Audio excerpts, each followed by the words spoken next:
Recycling really evolves around the concept of sustainability. And whatever we can reuse or recycle would lead to a reduction in what we take from the environment, so to speak, to make new products. So it conserves on our usage if we can recycle. And the rate of things like deforestation would suggest that our emphasis should be on recycling practices. It's important for a number of reasons, not only in terms of an environmental contribution or a contribution to sustainability, but there are a lot of issues in terms of the disposal of solid waste. So you have issues of landfills being saturated, you have issues of material not actually getting into the landfill, and then you have issues of the inability to cater to certain types of waste. And in Guyana, we do have the problem. Although the Environmental Protection Agency has come up with policies regarding disposals of things like batteries and electronic waste, there isn't a facility in place that makes such disposal easy or readily available. So based on considerations like that, consumption patterns, sustainability of usage, reduction of consumption or reduction of the need to use more resources when recycling is a viable alternative. And then on the other side, issues relating to disposal, landfill, those collectively would suggest we need to really accelerate our recycling practices. Manufacturing fresh goods, if we're to take, for instance, cardboard, which is what we do here at Caribbean Container.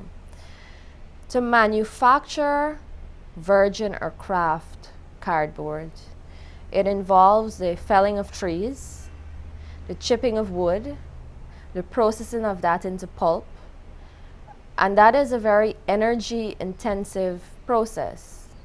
And of course, it depletes the forests.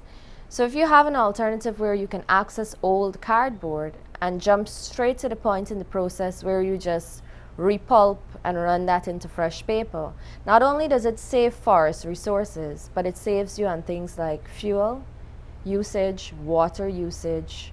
So in totality, the recycling process also uses less resources than virgin craft or new products. What happened, for example, in developed countries, the environmental tax added to a subproduct. If I need to import here, I need to pay a tax because the environmental impact already will be generated to the environment. So it's compulsory. In most of the countries, it's compulsory that you need to pay environmental tax. So what these developed countries do with that environmental tax is that inject that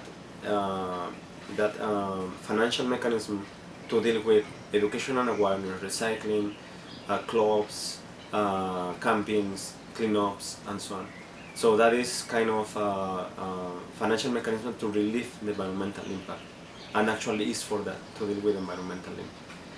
First, of course, we know that depends of the load of solid waste or solid waste stream.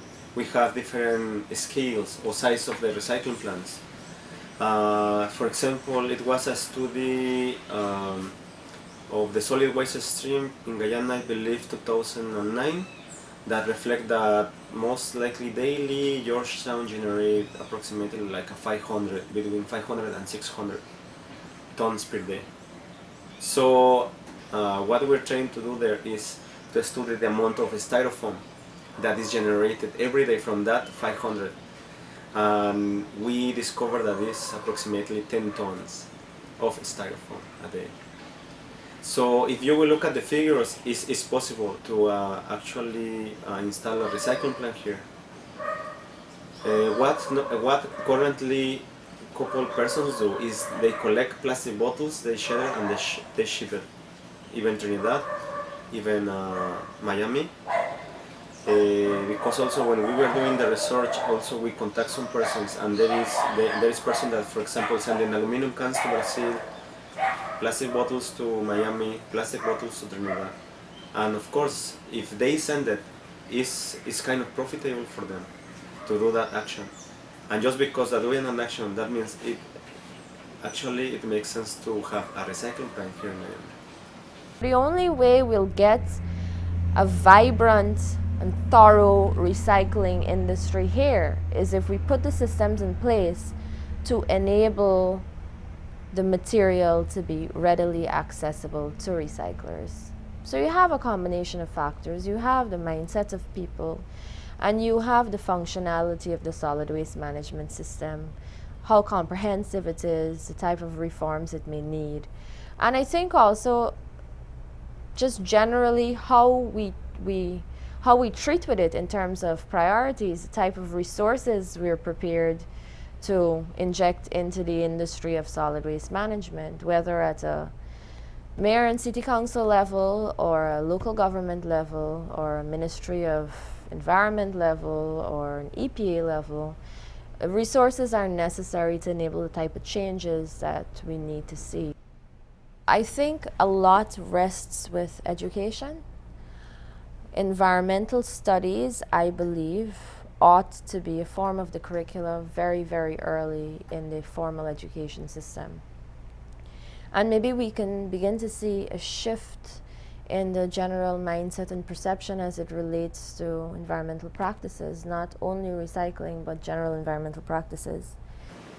I see Guyana has a big laboratory, but not this laboratory to take advantage of the natural resources. This laboratory to experiment techniques that maybe will work to improve the quality of life. I told always the students that Guyana, because the position in the Caribbean, because the natural resources, because the population, Guyana is in a very, very comfortable position to deal with any kind of issue, right? For example, we have help for World Bank, IDB, United Nations, Caribbean Development Bank, and so on.